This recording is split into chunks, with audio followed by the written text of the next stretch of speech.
और अब बांग्लादेश से मिल रही एक बड़ी खबर की बात करते हैं, जहां बांग्लादेश में हिंदुओं पर अत्याचार कम होने का नाम ही नहीं ले रहा है। बांग्लादेशी हिंदुओं के खिलाफ हिंसा लगातार वहां हो रही है। बांग्लादेश के पंचागढ़ जिले में हिंदुओं के 2 गांव, जिसमें बाउआपारा और इसके अलावा लक्ष्मीपारा शामिल है, वहां पर हमले किए गए हैं। दोनों गांव में आगजनी की गई है, जिसका वीडियो भी अब सामने आ चुका है। इस वीडियो में साफ साफ देखा जा सकता है कि गांव में भीषण आग लगी हुई है। भीड़ यहां पर जमा है, लोग हाथों में लाठी डंडे लिए खड़े हैं। ये आग इतनी भयावह है कि लोग बस खड़े होकर उसे देख रहे हैं। बुझाने की भी किसी की हिम्मत नहीं हो रही, कोई कोशिश नहीं कर पा रहा। बांग्लादेश में हिंदुओं के घर और मंदिर पर लगातार हमले किए जा रहे हैं। अभी तक की बात की जाए तो 200 से ज्यादा हमले यहां पर हो चुके हैं। वहां की नई सरकार माफी मांग रही है, लेकिन इन हमलों को रोकने के लिए कुछ खास कदम वहां पर नहीं उठाया जा रहा है। और अपडेट यह है कि 2 गांव और जिनमें आगजनी की गई है, जिन्हें आग के हवाले किया गया है, और ये वही 2 गांव बताए जा रहे हैं जहां तादाद में हिंदू लोग रहते हैं।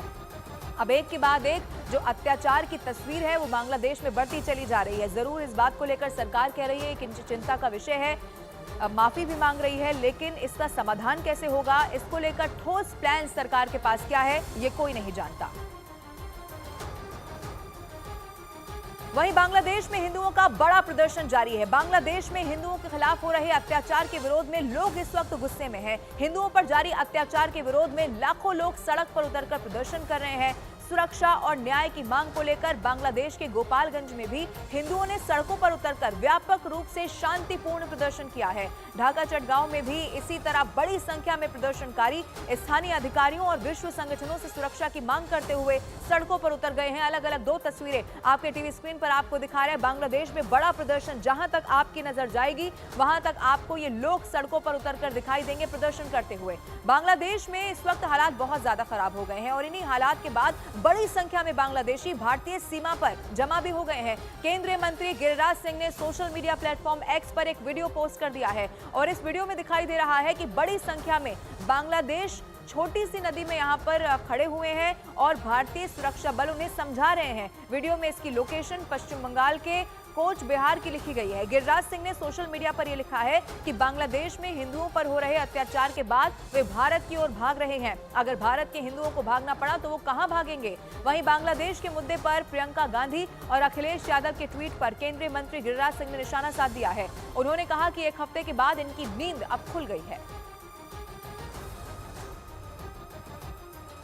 कि दोषी जो है वो सरकार के अंदर में फल फूलने वाला है। ममता बनर्जी की सरकार आज हिंसक हो गई। आज बेटियों का इज्जत बचना मुश्किल हो गया, दुष्कर्मी हो गई। एक महिला चीफ मिनिस्टर होने के बाद और तृणमूल के कार्यकर्ता के द्वारा ये हो, इससे बड़ा दुर्भाग्य और कुछ नहीं हो सकता। बांग्लादेश इस वक्त जल नहीं रहा है, बांग्लादेश को जलाया जा रहा है और खास तौर पर वहां के अल्पसंख्यकों को निशाना बनाया जा रहा है। भारत की सीमा पर हजारों की संख्या में लोग खड़े हैं और वो हिंदुस्तान में शरण चाहते हैं, सुरक्षा चाहते हैं। क्यों? क्योंकि अब उम्मीदें टूट चुकी हैं। 1971 में मुक्त हुआ बांग्लादेश एक बार फिर से कट्टरपंथियों की गुलामी की जंजीरों में यहां पर जकड़ चुका है।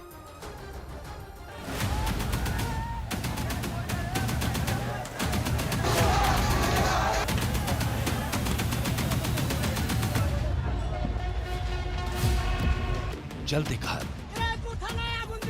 टूटते मंदिर, भागते हिंदू,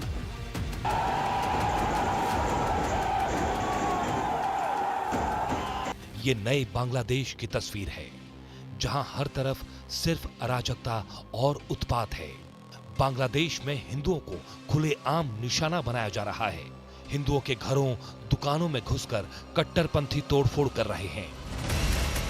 हिंदू मंदिरों को जलाया जा रहा है, लेकिन बांग्लादेश की सरकार की तरफ से सिर्फ अपील की जा रही है।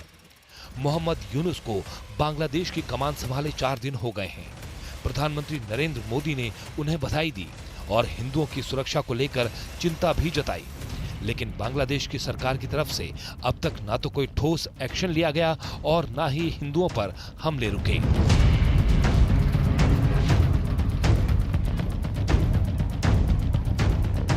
केंद्रीय मंत्री गिरिराज सिंह ने एक 3 मिनट 33 सेकंड का वीडियो ट्वीट किया है, जिसमें उन्होंने लिखा कि बांग्लादेश में हिंदुओं पर हो रहे अत्याचार के बाद वो भारत की ओर भाग रहे हैं।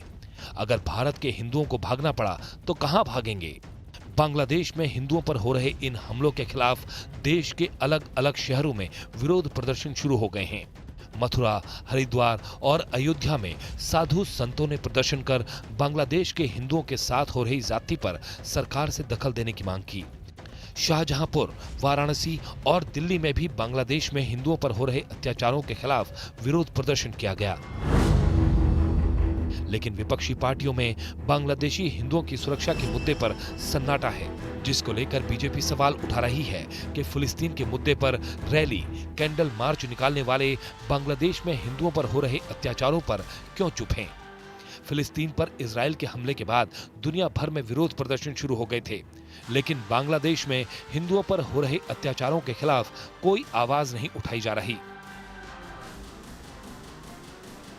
वहाँ हिंदुओं के इस पीड़ा पर हिंदुस्तान में खामोशी क्यों है? जो रोज सवाल पूछते हैं, हाँ, विपक्ष, इंडिया गठबंधन, उनके नेता राहुल गांधी, एक शब्द नहीं कहा उन्होंने। एक शब्द का मतलब एक शब्द नहीं।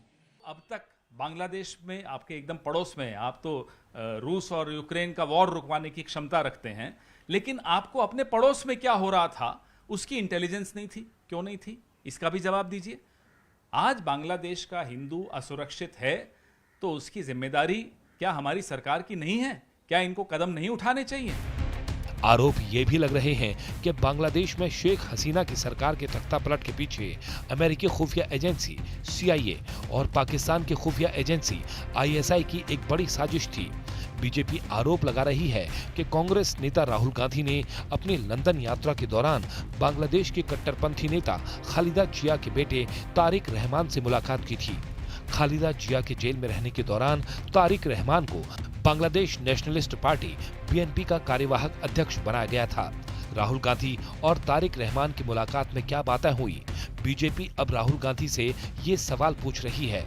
बीजेपी का कहना है कि राहुल गांधी को लंदन में BNP के तारिक रहमान के साथ अपनी बैठक के बारे में स्पष्ट करना चाहिए। बांग्लादेश के पत्रकार ने एक बड़ा, पाकिस्तान के पत्रकार ने एक बड़ा खुलासा किया। सलाउद्दीन चौधरी ने जो है खुलासा किया है कि के रहमान से वो जिस तरह से गाजा पट्टी के खिलाफ यहाँ जीनरेज आंदोलन करते हैं और उसके एक दिन पहले वो मिलते हैं, जिस तरह से विदेशों में जाकर वो भारत के बारे में उल्टी पुल्टी बातें करते हैं, कारण से राहुल गांधी जी निशाने पर हैं और इस संविधान की रक्षा करने के लिए चाहे जिस किसी को भी निशाने पर लेना पड़े, मैं लूंगा। There have been good incidents of cases in which temples have been guarded by Muslims, including civilians as well as police and others.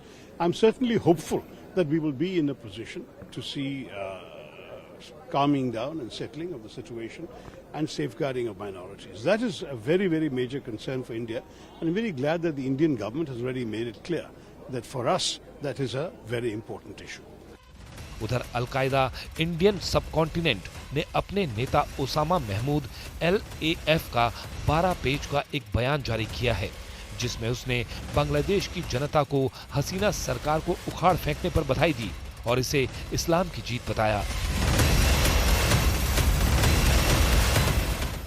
Bangladesh में हिंदू समुदाय पर हमलों के खिलाफ भारत में लगातार विरोध प्रदर्शन हो रहे हैं। देश भर में बांग्लादेश में हिंदुओं के खिलाफ हो रही हिंसा के विरोध में हिंदू संगठन सड़कों पर उतर रहे हैं और सरकार से इस मामले में दखल देने की मांग भी की जा रही है। असम के करीमगंज में हिंदुओं के अत्याचार का विरोध किया गया। उत्तर प्रदेश के फतेहपुर में हिंदू संगठन के लोगों ने बांग्लादेश के प्रधानमंत्री मोहम्मद यूनुस का पुतला फूंकते हुए जमकर नारेबाजी की है। वाराणसी में भी विरोध देखने को मिला है और बंगाल के दार्जिलिंग में भी प्रदर्शन हुए। विश्व हिंदू परिषद ने बांग्लादेश में हिंदुओं के लिए हेल्पलाइन नंबर जारी करते हुए हमलावरों के खिलाफ कठोर एक्शन और पीड़ितों की मदद करने की भी यहां पर मांग कर दी है। अब